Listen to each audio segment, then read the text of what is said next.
ወገኖች ግን አልገረማችሁም? ግን በብርቱካን ላይ የደረሰው መከራ አልቅሰን ሳናበቃ ደግሞ ከደፋሪዎች ደፍረዋት በብረት ሲጨቀጭቋት ከነበሩት በላይ ማስረጃ ታምጣ ብሎ የሚጠይቁት ሰዎች ግን አይደንቋችሁ?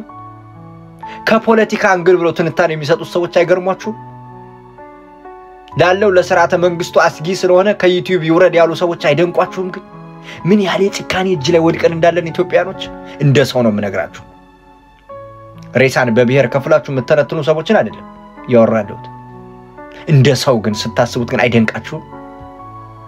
ግን እናንተ ገዢዎቹ ትእዛዝ የምትሰጡት ጉዳይ የሚፈጸምላችሁ ሰዎች ሴት ልጅ አለቻችሁ፣ ከቤት ልጅ አላችሁ፣ ሚስታችሁን አይኗ እንዴት ነው የምታዩት?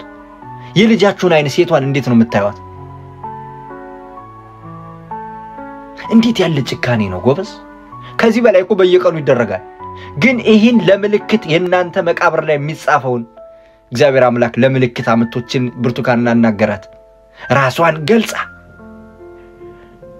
ተሰብስበው ደፈሩ ይብላ ራሷን እኔ አሮን ነው እንዴት ብዬ ነው የምናገረው? በእናትህ ይህን እንኳን ማገናዘብ የማይችል ህሊና እኮ ነው ሀገሪቱን ተረክቧት ያለ።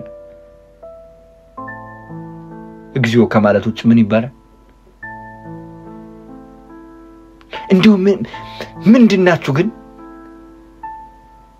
አሁን እናንተ ከሴት ማህፀን እንደው ከሴት ነው የተገኛችሁት?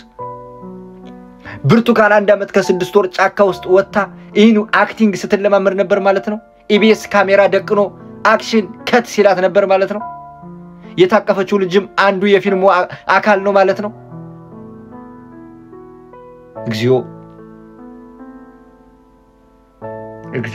በጣም ማምላክን እኔ በጣም የደነቀኝ ማለት ነው። ደፋሪዎቹ ኦሬዲ የዲያብሎስ የግብር ልጆች ናቸው። በሱፍ ተቀምጠው ግን ትንታኔ የሚሰጡ ሰዎች ማስረጃ ያምጣ እስከ ዩኒቨርሲቲው ድረስ የኛ ተማሪ አይደለችም ብሎ መግለጫ ያወጣው ሰውዬ እግዚኦ። እኔ ግን ምን ልል እችላለሁ? የራሔልን እንባ የሰማ አምላክ እርሱ መልስ ይስጥበት። አቤት ጭካኔ! አቤት እናንተ ገዢዎች እቺ የምትናገር አንደበት ዝም ትላለች። አቤት እቺ የሐሰት ምስክርነት ዝም ትላለች። በዳኛው ፊት ምን ልትመልሱ ይሆን?